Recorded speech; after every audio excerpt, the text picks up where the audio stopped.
এই শর্টসে তোমরা দেখতে পারবে আমাদের 4 আইল্যান্ড ট্যুরের অভিজ্ঞতা। সকাল 8টার সময় আমাদেরকে একটা মিনি বাস হোটেল থেকে পিক করতে এসেছিল। আর সেই দিনকে ওয়েদারটা ছিল কিন্তু পুরো মেঘলা। আগের দিনকে ফিফি আইল্যান্ড ট্যুরে আমরা পুরো রোদ উপভোগ করেছি, আর এবার একটা নতুন একটা এক্সপিরিয়েন্স উপভোগ করতে চলছি।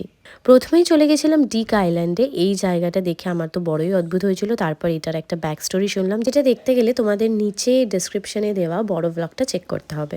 তারপরে গেলাম এমন একটা জায়গায় যেখানে গিয়ে তো মনে যে এবার আমরা বিদেশে এসেছি। আর এই দেখো, এই দুটো গাইড ছিল আমাদের, যারা আমাদেরকে ফটো তুলে দেওয়ার জন্য পোজ বলে দিচ্ছিল। দি ওয়াজ সো সুইট। তারপরে পুরো ভিজে যাচ্ছিলাম, বিকজ এত জল আসছিল যে টাওয়াল খুলে পুরো বোটের সবাই টাওয়াল খুলে আমরা বসেছিলাম। আর বাইরের ভিউটা দেখো।